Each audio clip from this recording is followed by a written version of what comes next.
بسم الله الرحمن الرحيم ياسين والقرآن الحكيم إنك لمن المرسلين على صراط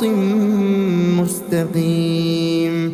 تنزيل العزيز الرحيم لتنذر قوما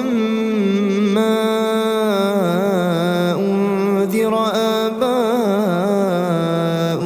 فهم غافلون لقد حق القول على أكثرهم فهم لا يؤمنون إنا جعلنا في أعناقهم أغلالا فهي إلى الأذقان فهم مقمحون وجعلنا من بين أيديهم سدا ومن خلفهم سدا فأغشيناهم فهم لا يبصرون وسواء عليهم أأنذرتهم أم لم تنذرهم لا يؤمنون إنما تنذر من اتبع الذكر وخشي الرحمن بالغيب فبشره بمغفرة وأجر كريم إنا نحن نحيي الموتى ونكتب ما قدموا وآثارهم وكل شيء أحصيناه في إمام مبين واضرب لهم مثلا أصحاب القرية إذ جاءها المرسلون إذ أرسلنا إليهم اثنين فكذبوهما فعززنا بثالث فقالوا إنا إليكم مرسلون قالوا ما أنتم إلا بشر مثلنا وما أنزل الرحمن من شيء إن أنتم إلا تكذبون قالوا ربنا يعلم إنا إليكم لمرسلون وما علينا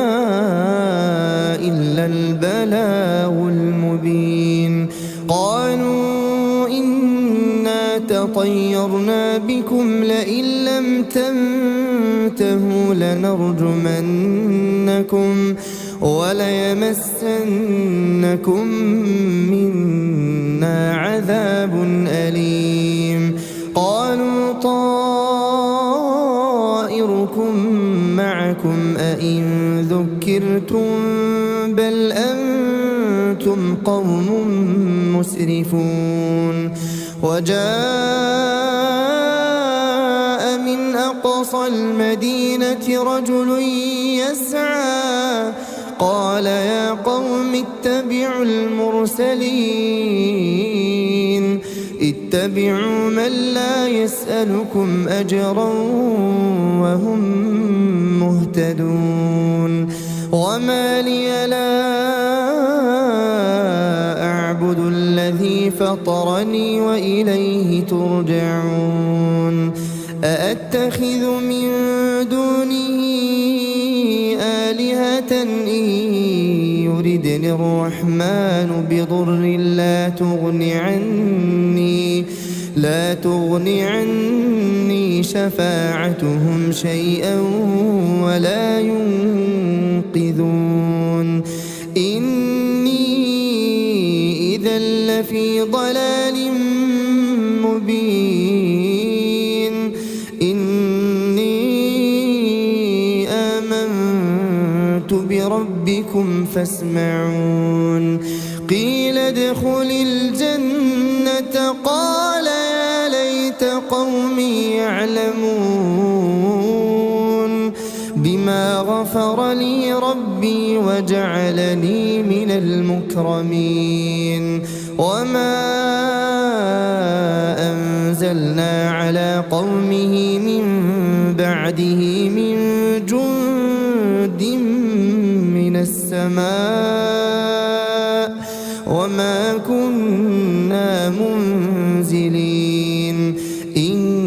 كانت إلا صيحة واحدة فإذا هم خامدون. يا حسرة على العباد ما يأتيهم من رسول إلا كانوا به يستهزئون. ألم يروا كم أهلكنا قبلهم من القرون أنهم إليهم لا يرجعون. وإن كل لما جميع لدينا محضرون. وآية لهم الأرض الميتة أحييناها وأخرجنا منها حبا فمنه يأكلون. وجعلنا فيها جنات من نخيل وأعناب وفجرنا فيها من العيون ليأكلوا من ثمره وما عملته أيديهم أفلا يشكرون. سبحان الذي خلق الأزواج كلها مما تنبت الأرض ومن أنفسهم ومما لا يعلمون. وآية لهم الليل نسلخ منه النهار فإذا هم مظلمون. والشمس تجري لمستقر لها ذلك تقدير العزيز العليم. والقمر قدرناه منازل حتى عاد كالعرجون القديم. لا الشمس ينبغي لها أن تدرك القمر ولا الليل سابق النهار وكل في فلك يسبحون. وآية لهم أنا حملنا ذريتهم في الفلك المشحون وخلقنا لهم من مثله ما يركبون. وإن نشأ نغرقهم فلا صريخ لهم ولا هم ينقذون إلا رحمة منا ومتاعا إلى حين. وإذا قيل لهم اتقوا ما بين أيديكم وما خلفكم لعلكم ترحمون. وما تأتيهم من آية من آيات ربهم إلا كانوا عنها معرضين. وإذا قيل لهم أنفقوا مما رزقكم الله قال الذين كفروا للذين آمنوا أنطعم من لو يشاء الله أطعمه إن أنتم إلا في ضلال مبين. ويقولون متى هذا الوعد إن كنتم صادقين. ما ينظرون إلا صيحة واحدة تأخذهم وهم يخصمون فلا يستطيعون توصية ولا إلى أهلهم يرجعون. ونفخ في الصور فإذا هم من الأجداث الأجداث إلى ربهم ينسلون قالوا يا ويلنا من بعثنا من مرقدنا هذا ما وعد الرحمن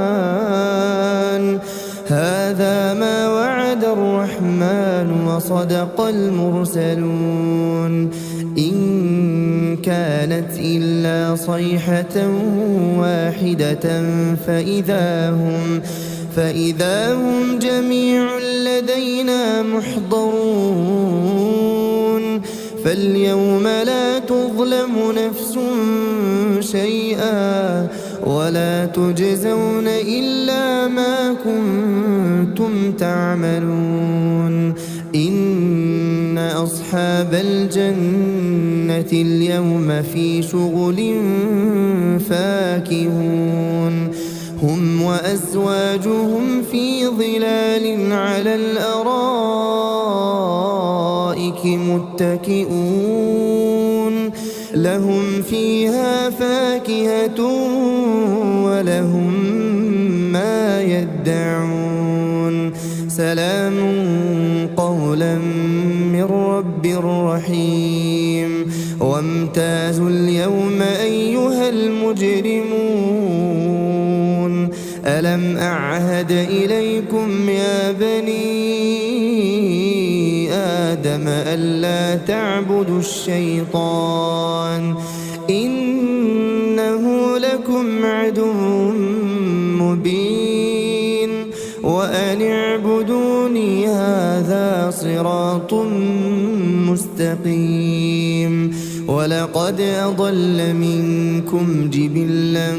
كثيرا أفلم تكونوا تعقلون هذه جهنم التي كنتم توعدون اصلوها اليوم بما كنتم تكفرون اليوم نختم على أفواههم وتكلمنا أيديهم وتشهد أرجلهم بما كانوا يكسبون ولو نشاء لطمسنا على أعينهم فاستبقوا الصراط فأنى يبصرون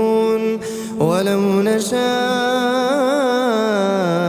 لمسخناهم على مكانتهم فما استطاعوا مضيا ولا يرجعون ومن نعمره ننكسه في الخلق أفلا يعقلون وما علمناه الشعر وما ينبغي له إن هو إلا ذكر وقرآن مبين لينذر من كان حيا ويحق القول على الكافرين أولم يروا أنا خلقنا لهم مما عملت أيدينا أنعاما فهم لها مالكون وذللناها لهم فمنها ركوبهم ومنها يأكلون ولهم فيها منافع ومشارب أفلا يشكرون واتخذوا من دون الله آلهة لعلهم ينصرون لا يستطيعون نصرهم وهم لهم جند محضرون فلا يحزنك قولهم إنا نعلم ما يسرون وما يعلنون أولم ير الإنسان أنا خلقناه من نطفة فإذا هو خصيم مبين وضرب لنا مثلا نسي خلقه قال من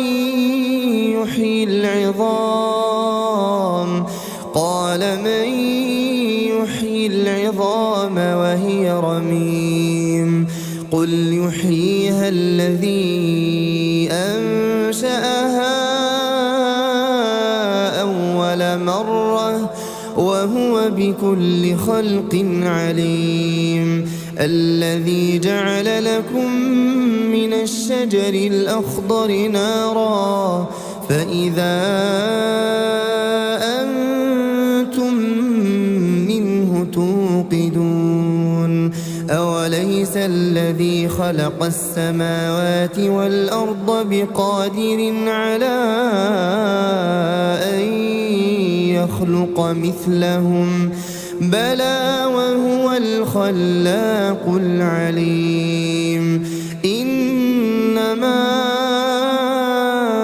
أمره إذا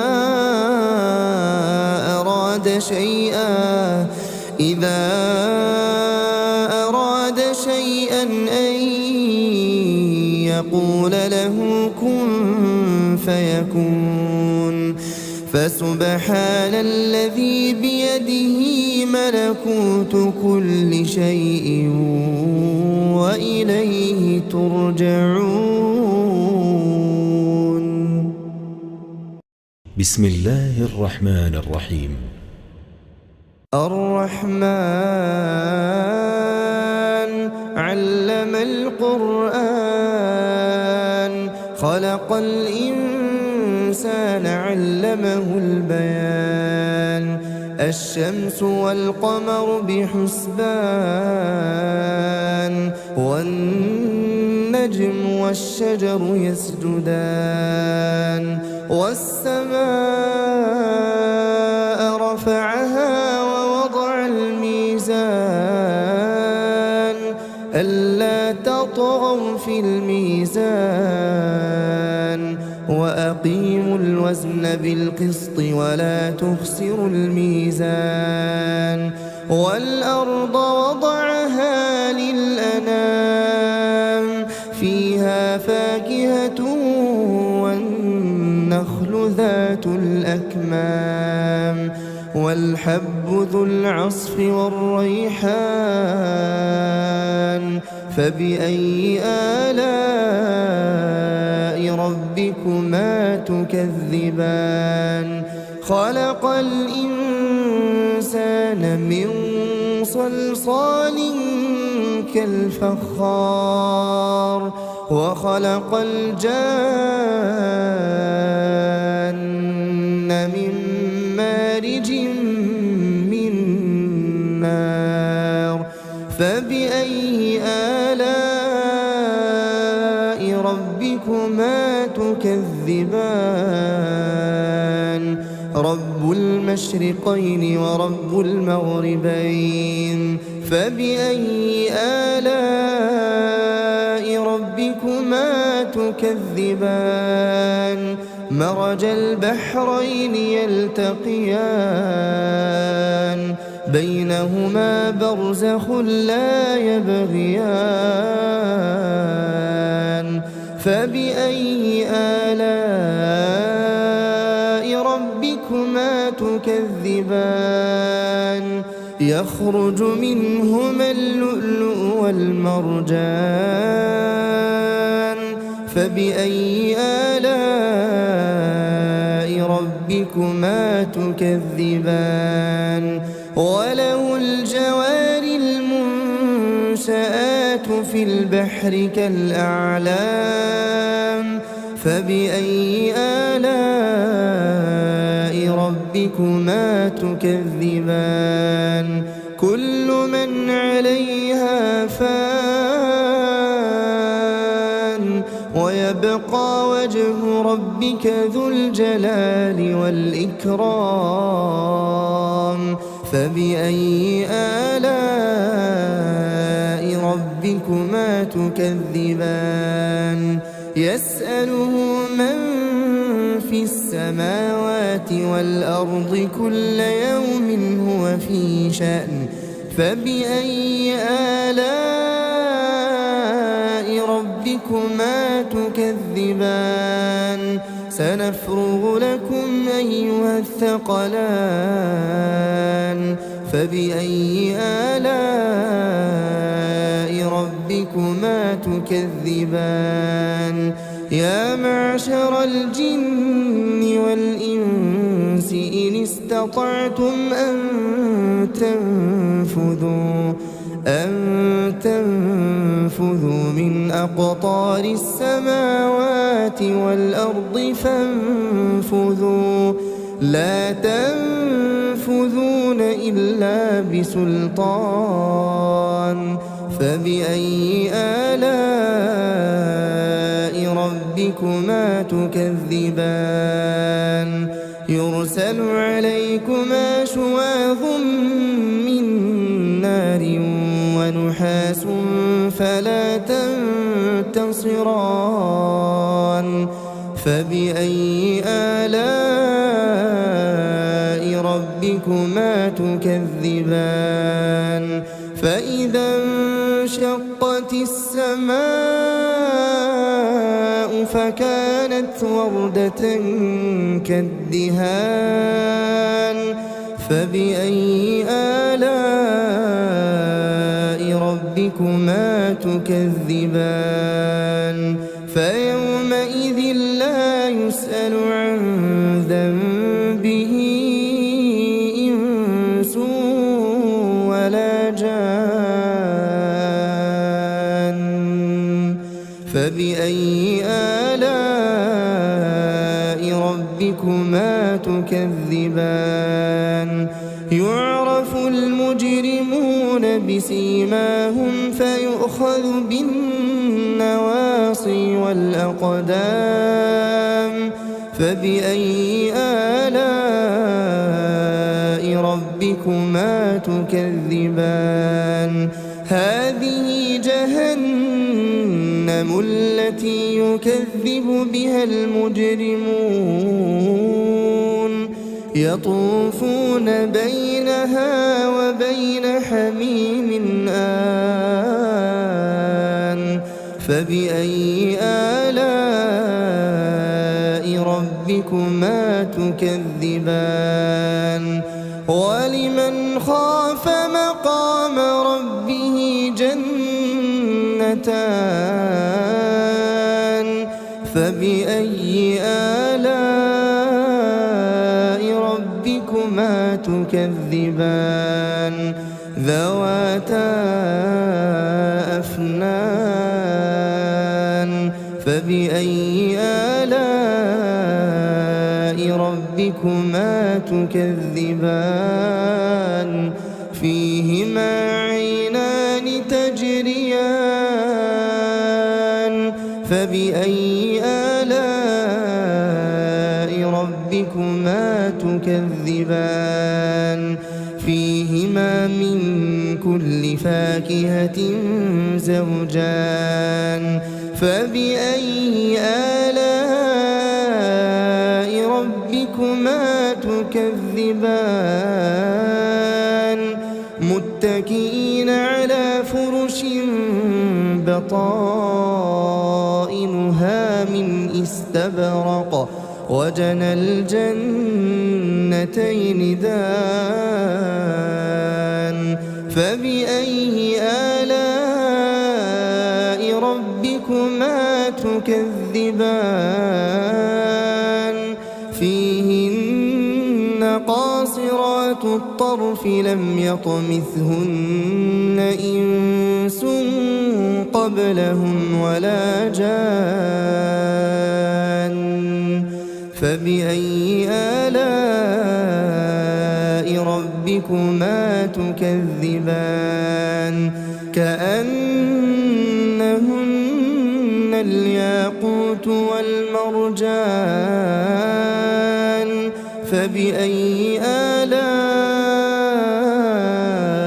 ربكما تكذبان هل جزاء الإحسان إلا الإحسان فبأي آلاء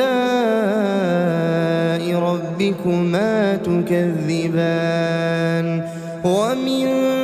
دونهما جنتان فبأي آلاء ربكما تكذبان مدهامتان فبأي آلاء ربكما تكذبان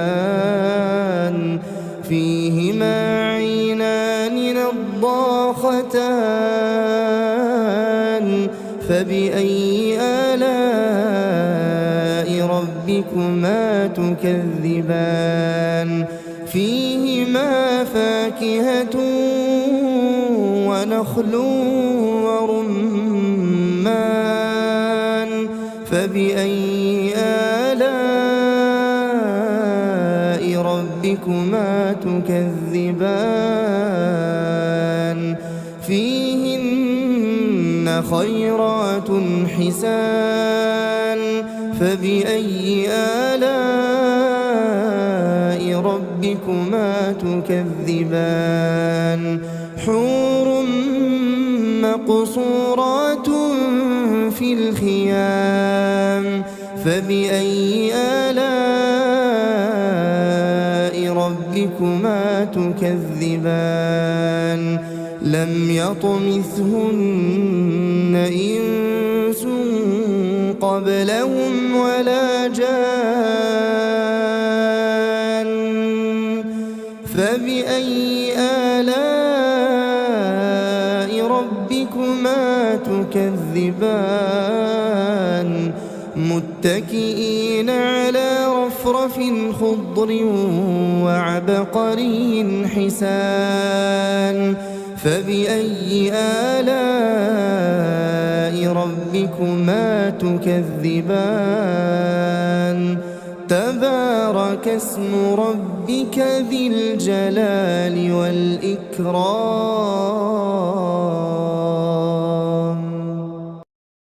بسم الله الرحمن الرحيم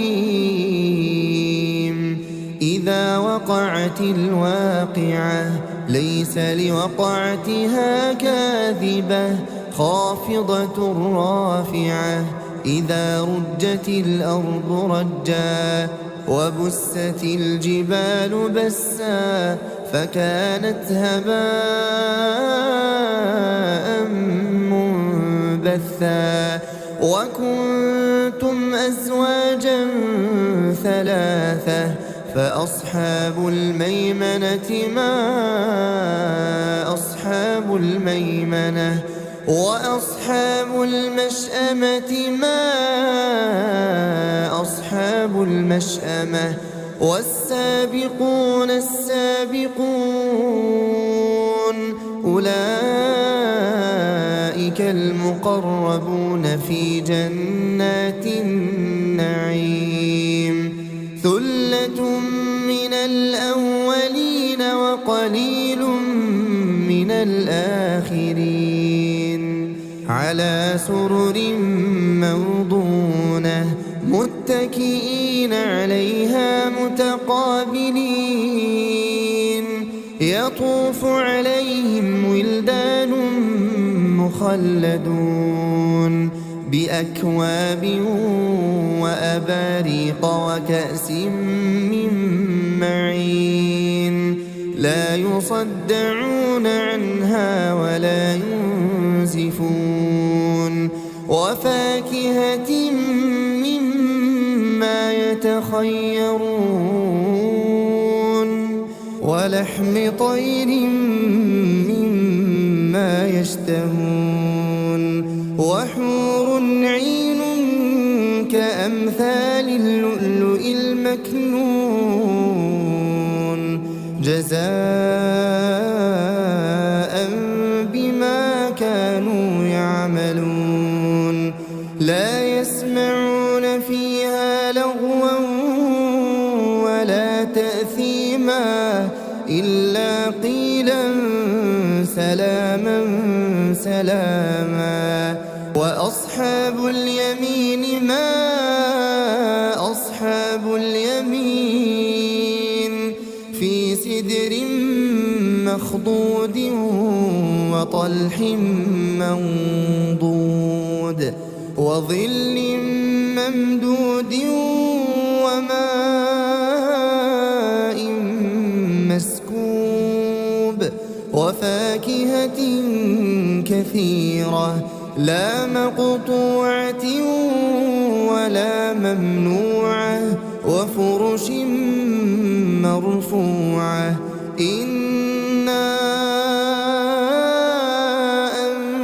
أنشأناهن إنشاء فجعلناهن أبكارا عربا أترابا لأصحاب اليمين ثلة من الأولين وثلة من الآخرين وأصحاب الشمال ما أصحاب الشمال في سموم وحميم وظل من يحموم لا بارد ولا كريم إنهم كانوا قبل ذلك مترفين وكانوا يصرون على الحنث العظيم وكانوا يقولون أئذا متنا وكنا ترابا وعظاما أئنا لمبعوثون أو آباؤنا الأولون قل إن الأولين والآخرين قل إن الأولين والآخرين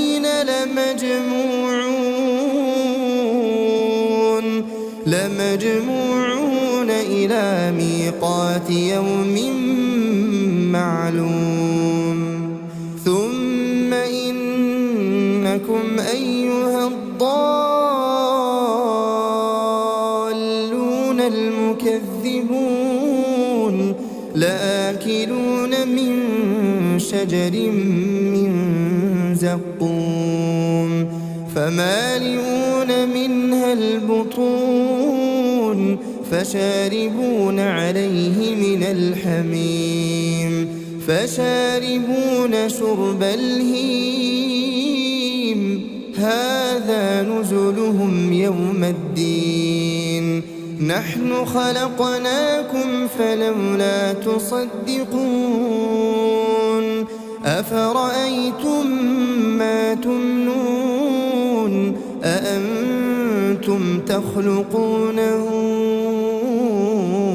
أم نحن الخالقون نحن قدرنا بينكم الموت وما نحن بمسبوقين على أن نبدل أمثالكم وننشئكم فيما لا تعلمون ولقد علمتم النشأة الأولى فلولا تذكرون أفرأيتم ما تحرثون أأنتم تزرعونه أم نحن الزارعون لو نشاء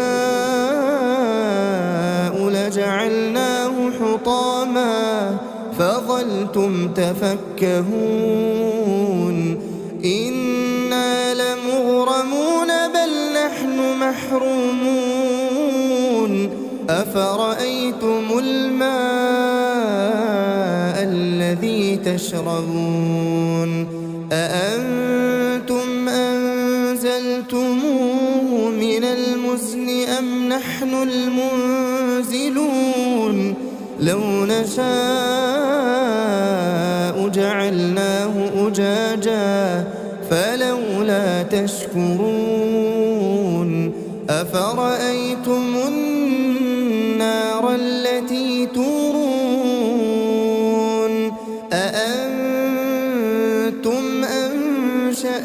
شجرتها أم نحن المنشئون نحن جعلناها تذكرة ومتاعا للمقوين فسبح باسم ربك العظيم فلا أقسم بمواقع النجوم وإنه لقسم لو تعلمون عظيم إنه لقرآن كريم في كتاب مكنون لا يمسه إلا المطهرون تنزيل من رب العالمين أفبهذا الحديث أنتم مدهنون وتجعلون رزقكم أنكم تكذبون فلولا إذا بلغت الحلقوم وأنتم حينئذ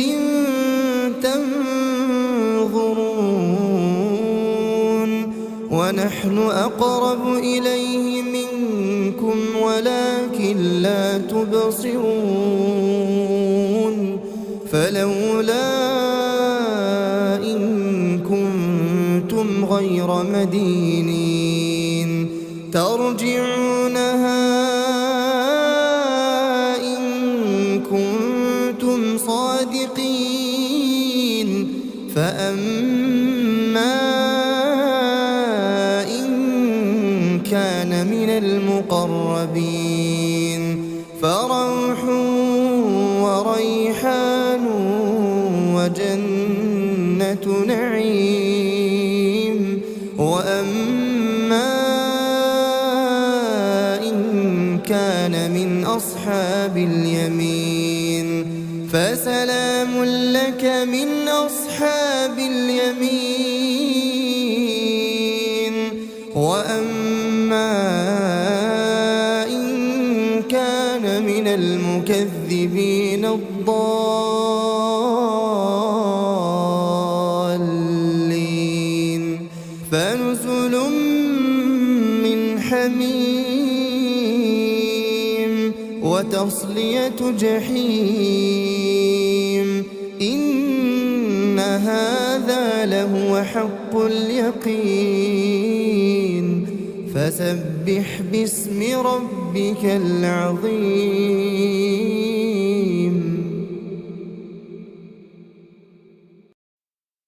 بسم الله الرحمن الرحيم تبارك الذي بيده الملك وهو على كل شيء قدير الذي خلق الموت والحياة ليبلوكم أيكم أحسن عملا وهو العزيز الغفور الذي خلق 7 سماوات طباقا ما ترى في خلق الرحمن من تفاوت فارجع البصر هل ترى من فطور ثم ارجع البصر كرتين ينقلب إليك البصر خاسئا وهو حسير ولقد زينا السماء الدنيا بمصابيح وجعلناها رجوما للشياطين وأعتدنا لهم عذاب السعير وللذين كفروا بربهم عذاب جهنم وبئس المصير إذا ألقوا فيها سمعوا لها شهيقا وهي تفور تكاد تميز من الغيظ كلما ألقي فيها فوج سألهم خزنتها ألم يأتكم نذير قالوا بلى قد جاءنا نذير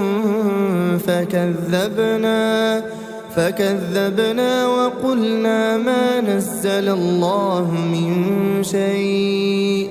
إن أنتم إلا في ضلال كبير وقالوا لو كنا نسمع أو نعقل ما كنا في أصحاب السعير فاعترفوا بذنبهم فسحقا لأصحاب السعير إن الذين يخشون ربهم بالغيب لهم مغفرة وأجر كبير وأسروا قولكم أو اجهروا به إنه عليم بذات الصدور ألا يعلم من خلق وهو اللطيف الخبير هو الذي جعل لكم الأرض ذلولا فامشوا في مناكبها وكلوا من رزقه وإليه النشور أأمنتم من في السماء أن يخسف بكم الأرض فإذا هي تمور أم أمنتم من في السماء أن يرسل عليكم حاصبا فستعلمون كيف نذير ولقد كذب الذين من قبلهم فكيف كان نكير أولم يروا إلى الطير فوقهم صافات